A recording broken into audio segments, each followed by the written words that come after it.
ઉપલેટા નજીક રાજાશાહી રસ્તા ઉપર બનાવેલા ભાદર નદી પરના બ્રિજની હાલત પણ ખરાબ છે ને આ રસ્તા પરથી 50 જેટલા ગામના લોકો અને બહાર ગામથી આવતા મુસાફરો પસાર થતા હોય છે, જેમને પણ ભારે મુશ્કેલીઓનો સામનો કરવો પડી રહ્યો છે।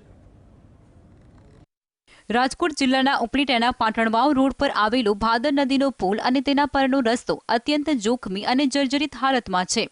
તાજેતરમાં બનેલી ગંભીર બ્રિજ દુર્ઘટના છતાં તંત્ર દ્વારા આ ગંભીર મુદ્દે આંખ આડા કાન કરવામાં આવે છે, જે સ્પષ્ટપણે તેની ઘોર બેદરકારી દર્શાવે છે।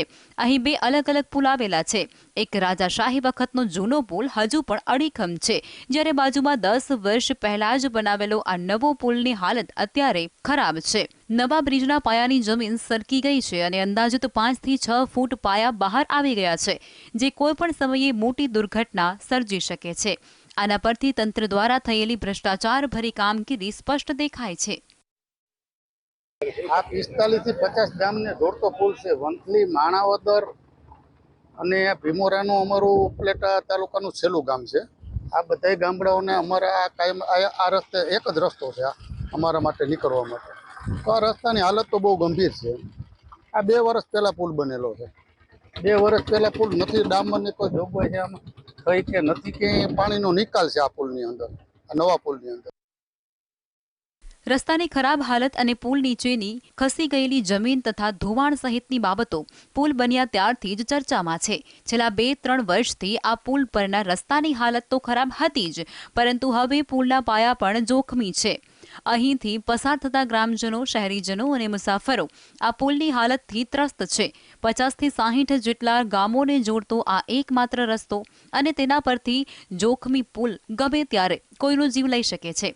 તંત્ર દ્વારા તાત્કાલિક સમારકામ કરવામાં નહીં આવે તો ગંભીરા જેવી મોટી દુર્ઘટના અહીં પણ સર્જાઈ શકે છે। પૂર આવે એની પહેલા પાળ બાંધવી, જો પુલ એટલો જર્જરિત છે ને આમાં કોઈ અકસ્માત થાય તો એની જવાબદારી કોની? ખરેખર જો એ સરકાર ધારે તો અત્યારે આ ઉનાળામાં આટલા બધા 2-3 મહિના ગયા તો એમાં ખરેખર આ પુલ રિપેર થઈ જવો જોઈએ। અત્યારે અહીંયા અવર જવર થનારા જે લોકો છે એ લોકોને ખરેખર બહુ મુશ્કેલી વેઠે છે। અને આ તમે જોવો તો એટલા બધા કાદવ કીચડ અને ખાડા ખબડાવાળા રોડ છે, તો એ રોડ ખરેખર આમાં એને આ જે પુલ છે એ પુલમાં બંને તરફ પાણી ભરાય છે અને હાલવામાં બહુ મુશ્કેલી થાય છે। જનતાની માંગ કંઈક એવી છે કે તંત્ર જાગે અને આ જોખમી પુલ અને રસ્તાનું તાત્કાલિક સમારકામ કરી લોકોના જીવનું જોખમ ટાળે। શું તંત્ર કોઈ મોટી દુર્ઘટનાની રાહ જોઈ રહ્યું છે કે પછી તે પોતાની જવાબદારીઓમાંથી છટકી રહ્યું છે? કાનાભાઈ સુબા, GSTV, ઉપલેટા।